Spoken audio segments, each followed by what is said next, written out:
Por escrito. Por escrito.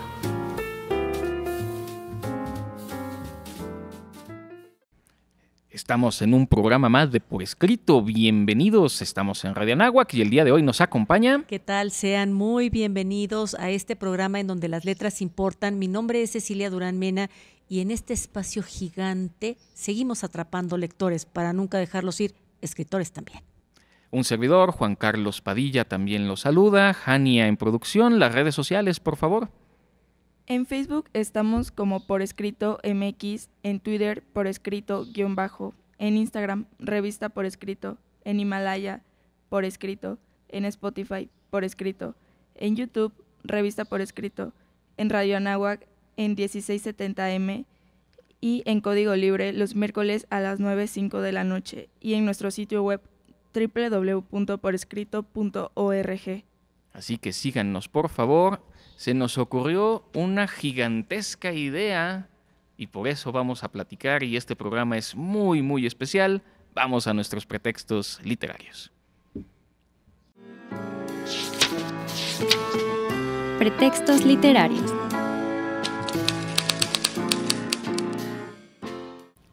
Ya en nuestros pretextos, mi querida Ceci, ¿cuál fue tu gigantesca idea? Mi gigantesca idea la tenemos detrás de nosotros. Es un programa muy, muy especial porque es el primero de una serie que tenemos planeada y el día de hoy estamos en vivo transmitiendo desde el Museo José Luis Cuevas. Querido Juan. Pues simple y sencillamente el gran centro de la Ciudad de México es el gran pretexto que tenemos el día de hoy en este proyecto que tenemos y tenemos un padrino que es el Museo José Luis Cuevas, a quienes agradecemos enormemente la oportunidad de transmitir nuestro programa desde el corazón de la Ciudad de México para hablar de la gran y enorme Ciudad de México. Y es que ¿por qué será pretexto literario esto?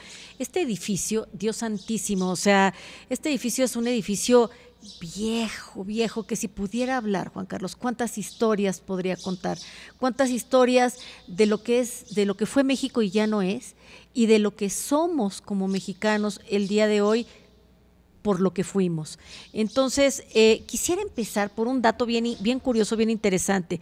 1554, vamos a regresarnos a 1554, que pues digo, prácticamente por el escenario en el que nos encontramos podríamos ubicarnos en ese tiempo. Estamos hablando de la célebre imprenta Juan Pablos, la primera de todo el continente americano que publicó un volumen firmado por Francisco Cervantes de Salazar, que en sus páginas se tiene escrita, ¿qué crees? La primera crónica de la Ciudad de México. Y es que, y tendremos que dedicar un programa completo a la crónica de la Ciudad de México, estas paredes han escuchado un montón de cosas y esta ciudad tiene mucha historia. Quizá no sea tan antigua como hay otras ciudades en otros continentes, pero Ciudad de México tiene muchísima historia, muy rica, con cosas extraordinarias, también con cosas terribles. Pero el día de hoy, Ciudad de México es una ciudad gigantesca, como la escultura que tenemos atrás, es gigantesca también en su literatura, es rica en sus historias y por eso decidimos que este sea el pretexto literario de este padrinazgo, que es tratar de hacer salir un poco de la cabina, que es muy calurosa para nosotros, pero es más caluroso ser bien recibido en un museo como este de José Luis Cuevas y con pretextos literarios que vayan de la mano con esto. Entonces la idea, por supuesto en conversaciones, es ya adentrarnos más en las calles de la Ciudad de México, pero es hablar de esta ciudad, de sus cronistas, de su historia, de cómo se ha ido construyendo y destruyendo piedra sobre piedra. Esta ciudad es una maravilla y es una invitación también para todos nuestros radioescuchas y las personas que nos ven también, recorrerla, venir al centro de la Ciudad de México. Y es que incluso este Museo José Luis Cuevas es un oxímoron en sí mismo. Si ustedes vienen por la calle de Academia, vienen caminando, van a encontrar el caos y el ruido típico de una metrópoli de las dimensiones de esta ciudad. El corazón late fuera en la calle de Academia. Pero ustedes traspasan el umbral del Museo José Luis Cuevas y, Dios mío, lo que sucede es mágico. Hay un silencio porque no podemos olvidar que este espacio albergó un convento y de verdad hay un silencio conventual, se escuchan los pajaritos y entonces de verdad parece que no estamos en la Ciudad de México, parece que de veras estamos en el 1500 y que por ahí se nos va a aparecer a lo mejor Hernán Cortés platicando con Díaz de Bernal o verdaderamente también podemos salir y vamos a encontrar, se compran colchones, porque esto es la Ciudad de México. Hay un barullo allá afuera y cuando entra uno al museo cambia completamente el escenario. A mí me gustaría, no es ningún secreto y a lo mejor ya lo saben, pero me gustaría decirlo porque es muy bonito. Visualicen el Zócalo capitalino. Si nosotros vemos de frente catedral, la catedral simboliza el poder religioso. Del lado izquierdo, viendo de frente a catedral, vamos a tener mercaderes, que es el poder económico. Del otro lado tenemos Palacio Nacional, que es, nosotros estamos detrás de Palacio Nacional, es donde está ubicado el museo, es el poder político. El día de hoy, las oficinas de gobierno de la Ciudad de México son las que estarían a nuestras espaldas o el lugar de donde nosotros estaríamos viendo este escenario. Esto es interesante, esto es importante y esto es simbólico. No solo el hecho de que se construyera catedral encima de las pirámides, que es un poquito el imponer un poder sobre otro, sino que los tres grandes poderes están representados en el Zócalo capitalino. Así es como se puede mirar también Ciudad de México de entrada. Y a un costado hay una calle que parece muy humilde, Juan Carlos.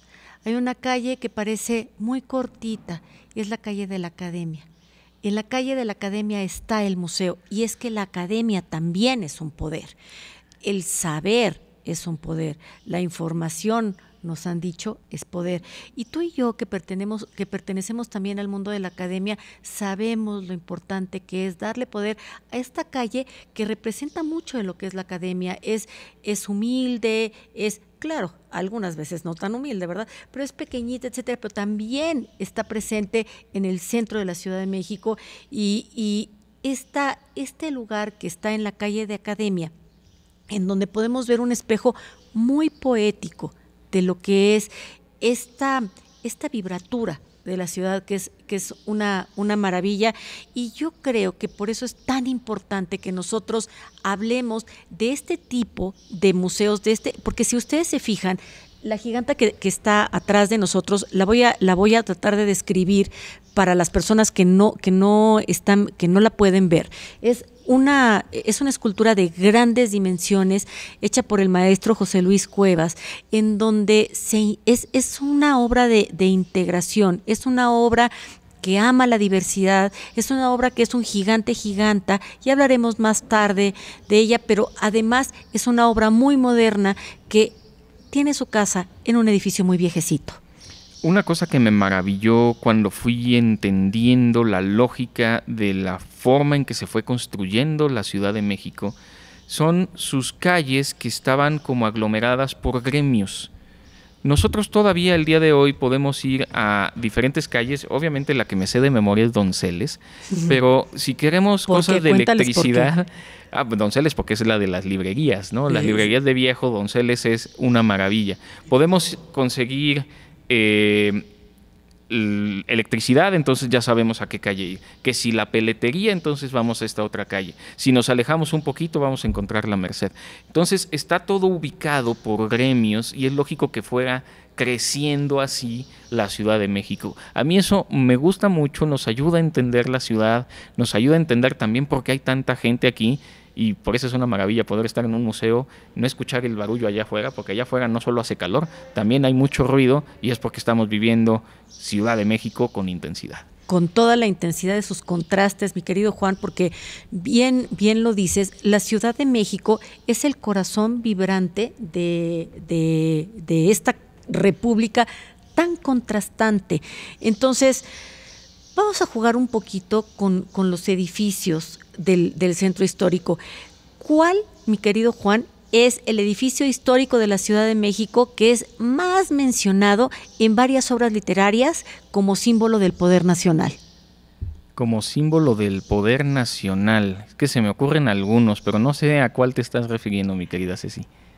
Fíjate nada más, estoy hablando del Palacio Nacional de la Ciudad de México. El Palacio Nacional de la Ciudad de México, que fue además durante muchos años pues la casa del virreinato.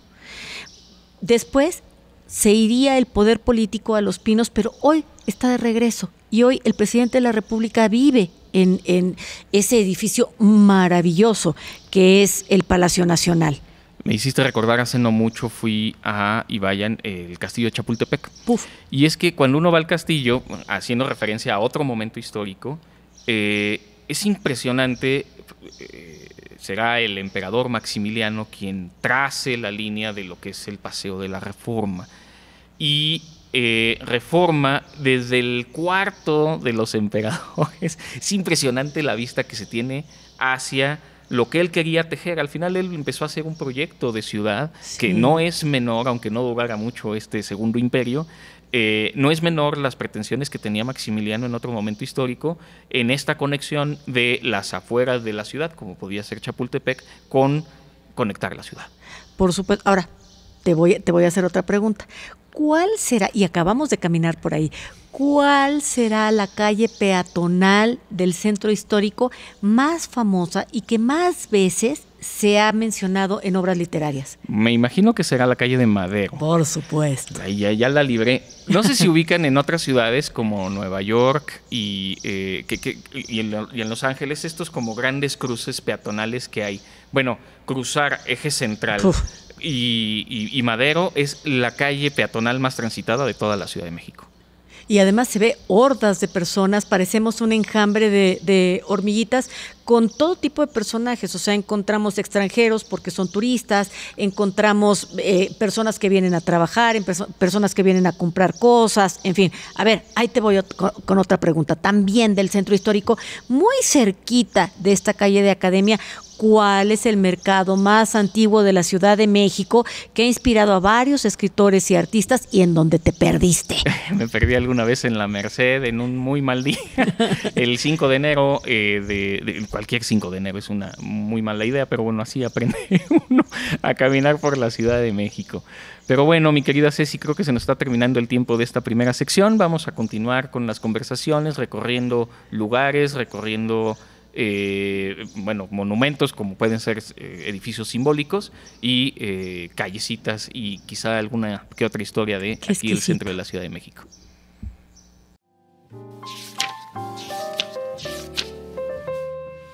Lo desconocido. En esta sección, en donde verdaderamente las letras importan, los espacios importan muchísimo, hoy quisiera hablar del maravilloso lugar en el que me encuentro, que es el Museo José Luis Cuevas. Este museo se encuentra ubicado en un lugar místico y verdaderamente espléndido por su arquitectura del siglo XVI, donde don Diego de Caballero y su esposa, doña Inés de Cadena, decidieron fundar una iglesia y un convento, el de Santa Inés, que albergaría 33 religiosas, una por cada año de la vida de Jesucristo en la tierra. Así es de que se hizo este convento, pero años más tarde, por increíble que parezca y por dicotómico que esto sea, este lugar dejó de ser convento porque ya no tenía cómo financiarse y se convirtió en cuartel, en caballeriza, en cárcel, en vecindad, en bodega de ropa y trapo, y por fin el inmueble, por fortuna, es rescatado y remodelado para albergar la obra del gran maestro José Luis Cuevas. El maestro José Luis Cuevas había reunido a través de muchísimo tiempo diferente obra de artistas nacionales como internacionales y también la propia obra del maestro que fue donada al pueblo de México a través del Instituto Nacional de Bellas Artes.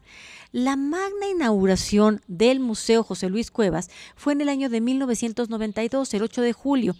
En el centro, como podemos ver en la parte de atrás, se encuentra la Giganta, esta escultura emblemática que decía el maestro Cuevas llegó a su inspiración después de haber leído los poemas de Baudelaire y de Salvador Díaz Mirón. La escultura se encuentra en el centro del patio y fue realizada en bronce con un peso de 8 toneladas, una altura de 8 metros y representa la dualidad del hombre y la mujer, un tema verdaderamente contemporáneo, muy actual. Por el frente, la giganta es femenina, la cara es exacta a la de la modelo que la inspiró como musa y corresponde al retrato de esta mujer desconocida de quien el maestro decía que no podía revelar su identidad por respetar su deseo de permanecer en el anonimato. En el evento inaugural del museo, la prensa preguntó que de quién se había tratado, quién había posado para ellas, y 3 damas que no conozco, dicen, se confesaron protagonistas de este hecho y decían: di José Luis, confiesa que fui yo. La verdad es que a lo lejos, la modelo esa noche no habló con nadie. Veía la escultura detenidamente y al poco tiempo salió del recinto discretamente. Por la parte posterior, la giganta es la escultura de un hombre. En este caso, no hubo modelo.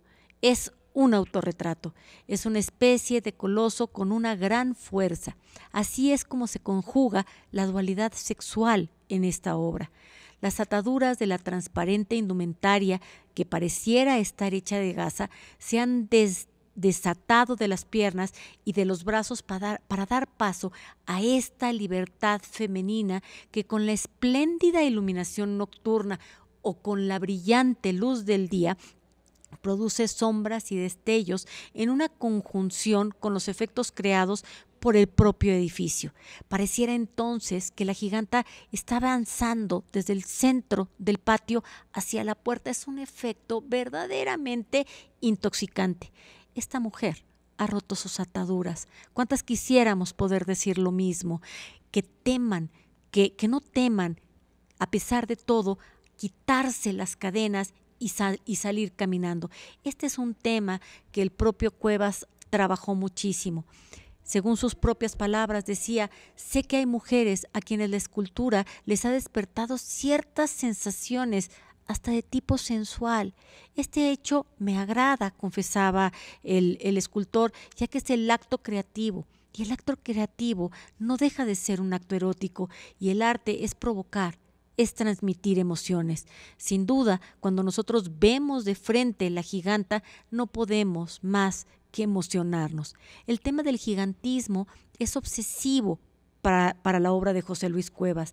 Recuerden que él fue el primer combatiente contra el muralismo, ya que en esa época la importancia de la obra estaba dada por los metros cuadrados de superficie, y el propio Cuevas luchó contra esta situación y optó generalmente por trabajar con obras en formato pequeño.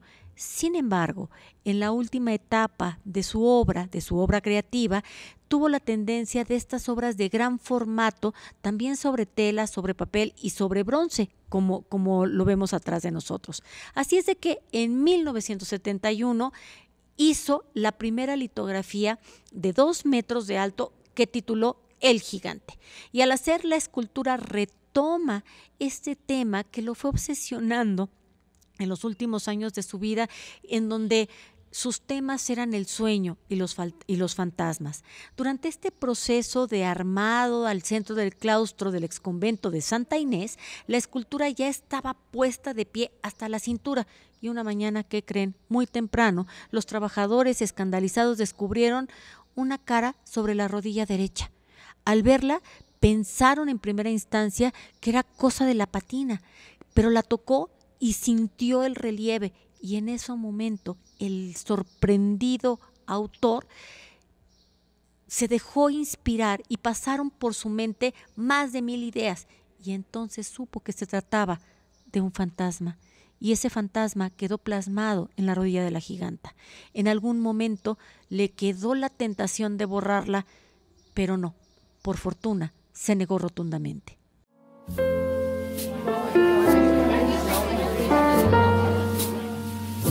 Conversaciones. Hemos llegado ya a nuestras conversaciones, mi querida Ceci.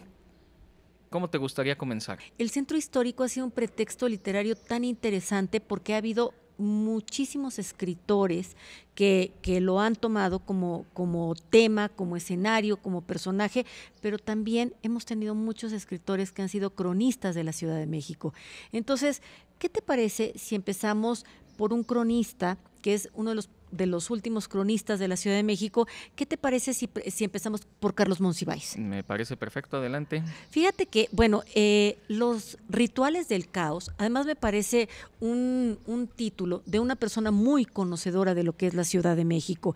Los rituales del caos fue publicada en 1995 y se enfoca en la vida cotidiana y en los problemas sociales del centro histórico de la ciudad. A ver, ¿qué es lo que hace Monsiváis? Monsiváis, al conocer muy bien la ciudad, hace una mirada profunda y hace una crítica a fondo de sus habitantes, de la cultura, ya que el centro histórico, cuando yo estuve dando clases en el claustro de Sor Juana, que fue verdaderamente un privilegio, dicen que se cruza un umbral de la calle de Izazaga hacia el norte. Y si tú cambias totalmente la anchura de las calles, la arquitectura, los faroles, todo lo que estás viendo, y también un poquito el ritmo de la ciudad, la psicología de sus habitantes, etcétera. Entonces, Monsiváis hace esta descripción, este mosaico de la diversidad, de la complejidad, pero además de todo lo acompaña con fotografías, con documentos.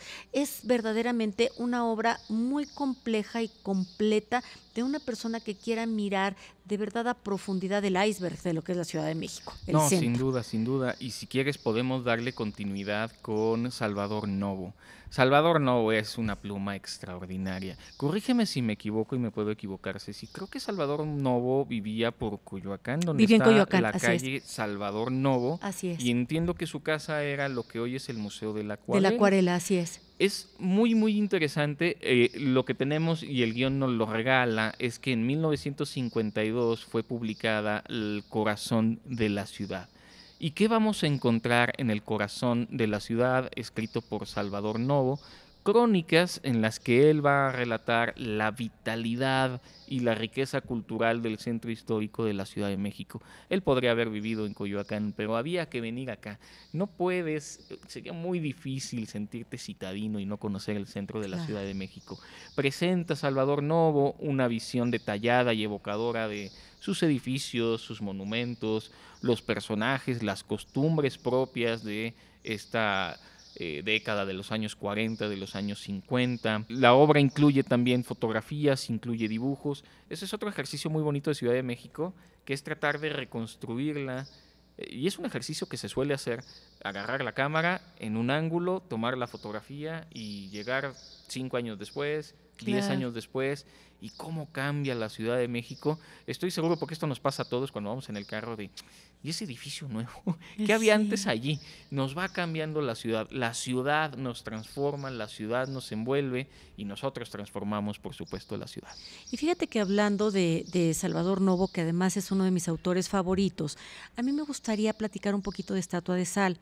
Estatua de Sal es una autobiografía inconclusa. Salvador Novo era un hombre, digamos, parecido a Oscar Wilde, en el sentido de que era como muy exuberante.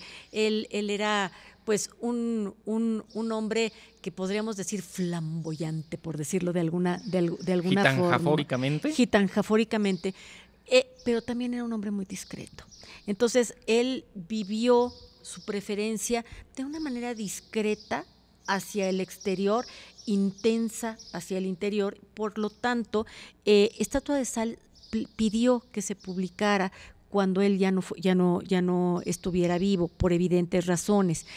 Pero en Estatua de Sal, él deja muy, muy claro cuál era la amistad también que tenía con otras grandísimas plumas y cómo se reunía con su grupo de amigos en el centro histórico. Estoy hablando nada más y nada menos de plumas del tamaño de Javier Villaurrutia, de Elías Nandino, ¿verdad? De Manuel Acuña, que se reunían en el sitio del claustro de Sor Juana y ahí tenían su sociedad de poetas.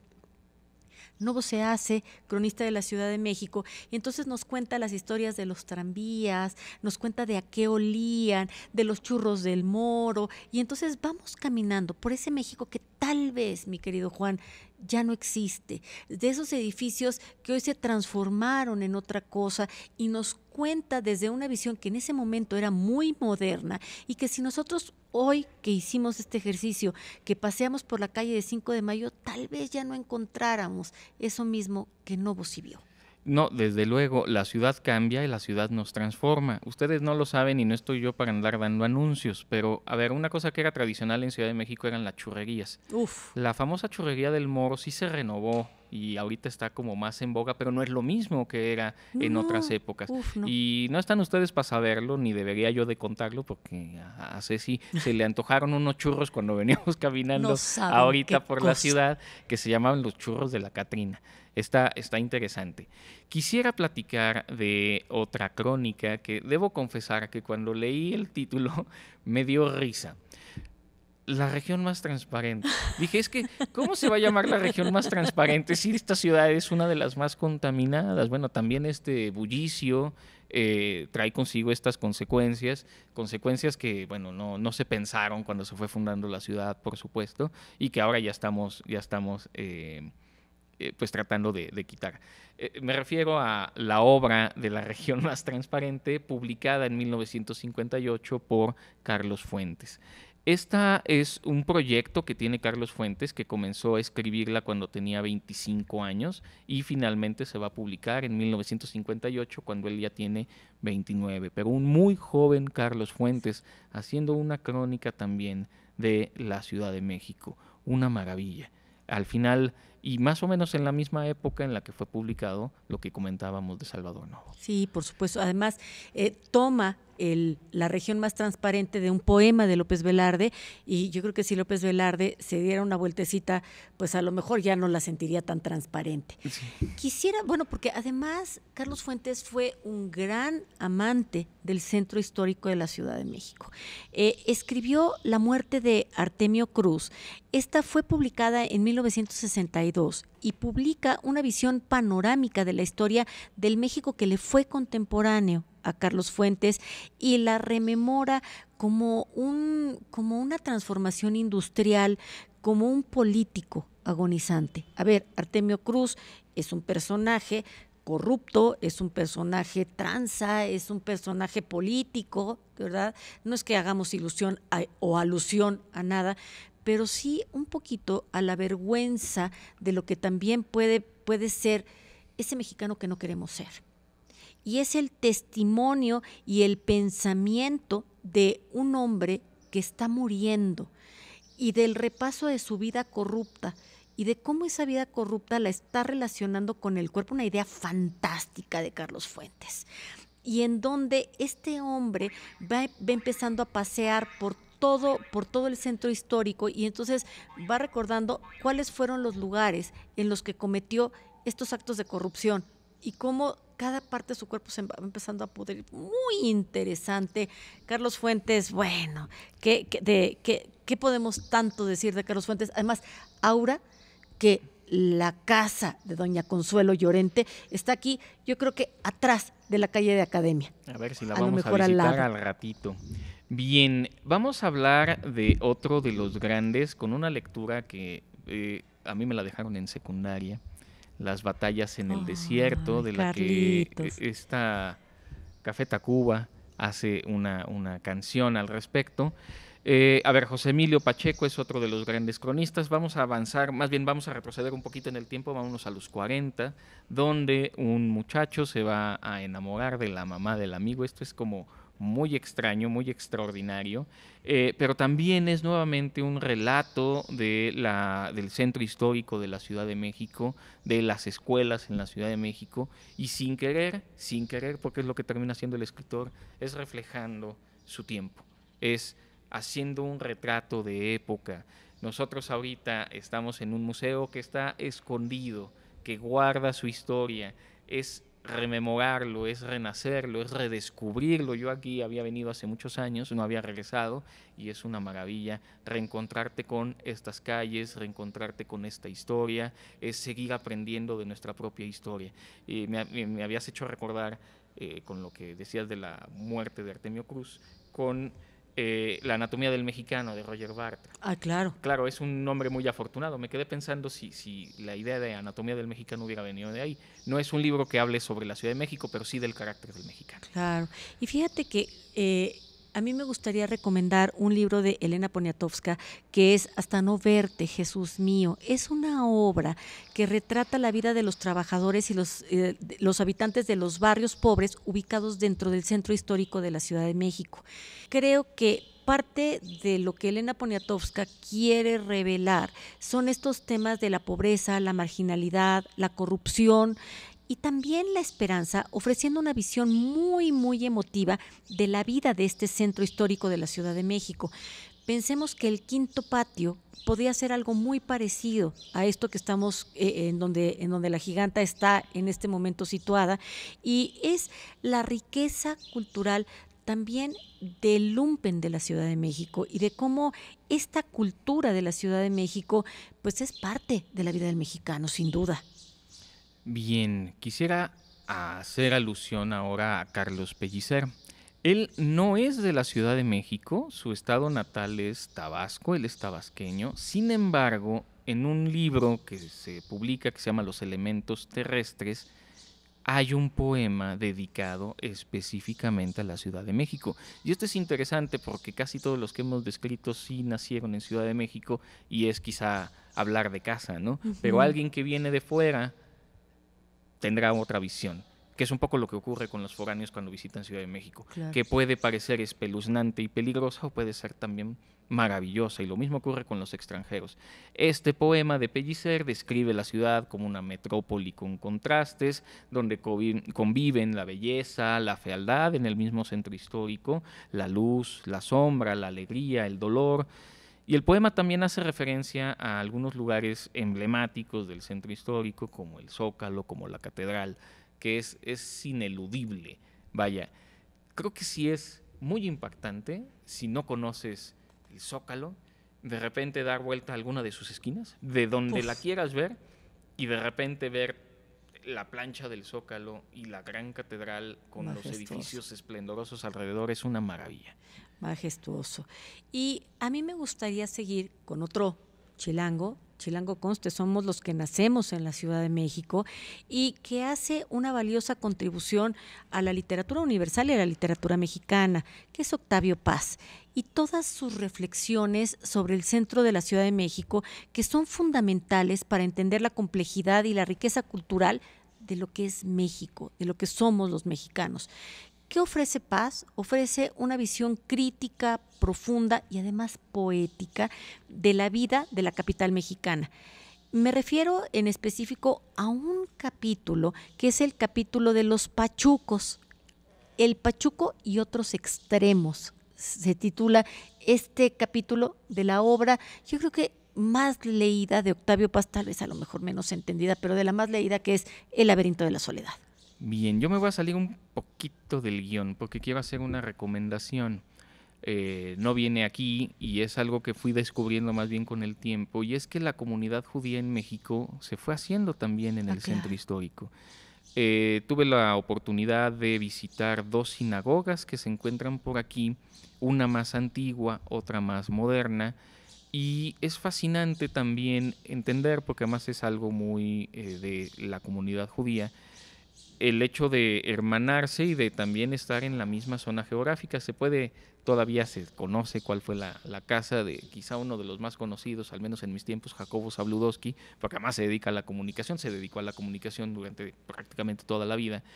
Se puede visitar, por supuesto, las sinagogas, visitas guiadas, y pues esta zona donde la comunidad judía hacía sus negocios en la Ciudad de México, y es también muy, muy, muy emblemático de esta ciudad. Sin duda, sin duda. Fíjate que yo quisiera seguir con Octavio Paz porque Octavio Paz juega juega con los títulos, vislumbres de la India, y entonces tú te piensas que te va a hablar de cuando él fue cónsul en la India y de cuando estuvo haciendo su servicio diplomático por allá, pero no. Pasa a hacer referencia al emblematiquísimo barrio de la Merced, que está ubicado pues aquí, atrasito de donde nos encontramos nosotros en este museo, y es que es un lugar lleno de contrastes, de paradojas, en donde conviven dos mundos, que es un mundo súper, súper pobre y un mundo muy, muy rico. Los dueños de las bodegas de la Merced son personas muy acaudaladas y tal vez las personas que trabajan en la Merced pertenecen a la base de la pirámide de la población, en donde hay dos cosas que se combinan también, mucha pobreza y mucha religiosidad. En este libro lo que pasa es un contraste poético sobre este lugarcito de la ciudad que si nos ponemos ahorita de puntitas, Juan, lo alcanzamos a ver, ¿eh? Sí, me queda claro que sí. Vamos a platicar de Ángeles Mastretta, escritora mexicana que también aborda el centro histórico de la Ciudad de México en su obra. Fue la primera mujer en ganar el Rómulo Gallegos. ¿Qué te parece? Por novela de Amores en 1997, y este Mal de Amores, transcurre en un convulso México. Esta idea del México de contrastes y el México así como muy agitado es que es lógico.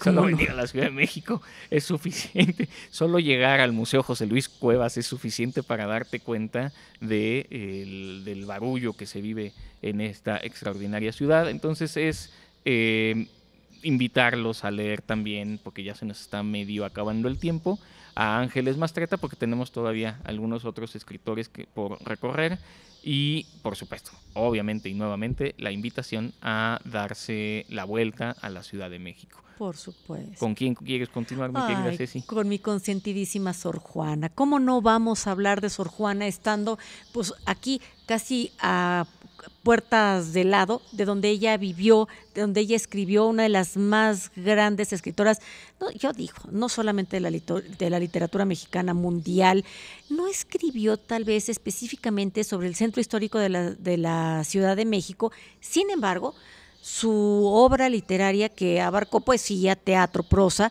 ofreció esta visión única y profunda de la vida en México del siglo XVII, época en la que vivió y escribió. Me refiero también a la obra de teatro Los empeños de una casa, que es divertidísima, ¿no? Que se desarrolla en la Ciudad de México, siglo XVII, y retrata la vida de la ciudad de esa época. Es una comedia de enredos que va a abordar pues, temas de amor, de identidad, de libertad. Y en general Sor Juana pues no escribe así, no nos relata las calles, etcétera, porque pensemos que ella escribió desde una celda. Entonces, bueno, pero en una celda ella encontró la libertad. Bueno, y también ahora sí que nos movimos hacia atrás en la historia, en un centro, en una Ciudad de México pues mucho menos habitada, mucho menos agitada, pero igualmente monumental. De eso no cabe la menor duda. Muy bien, Cristina Rivera Garza, otra escritora mexicana, que entre otras incluye sus crónicas de la Ciudad de México, no puedes estar en este país, visitar esta ciudad y no describir nada sobre Ciudad de México. En su novela La muerte me da, en esta novela retrata la vida del barrio de la Merced, nuevamente nos remitimos a ello, ubicado en el centro de la Ciudad de México. La novela ofrece una visión crítica y profunda de la vida en este lugar y aborda temas de violencia, marginalidad, la lucha por la supervivencia. El mexicano es así. Así somos. El mexicano es de luces y sombras. Así el mexicano es de alegrías y tristezas. El México es de vida y muerte. Por supuesto. México es un extraordinario pretexto literario. Desgraciadamente el tiempo se nos está terminando y vamos a tener que cerrar este programa. Así es. A mí me gustaría nada más recomendar la autobiografía de Elías Nandino. Elías Nandino, un gran poeta, amigo de Salvador Novo, que también vivió en la calle de Academia. Entonces vivió por aquí, respiró aquí, escribió de aquí. Mi querido Juan, en este espacio maravilloso, gigante, las letras importan. y seguimos atrapando lectores y escritores para nunca dejarlos ir. Agradecemos al Museo José Luis Cuevas por permitirnos transmitir el programa desde aquí. Agradecemos también a Elisa, a Jania, a Lalo, que hicieron un cablerío aquí para lograr que esto funcionara, tanto en video como en audio. Les estamos muy agradecidos, por supuesto. Este es el programa Por Escrito, y que su vida literaria sea gozosa. Ultimátum. En mi ciudad natal hay un gran museo, por donde quiera que volteo. Automóviles, coches, carretelas, casas particulares y 1000 escuelas. Mis colegas, jóvenes y niños, van a la escuela a recibir cariños. A la Ciudad de México, Salvador Novo.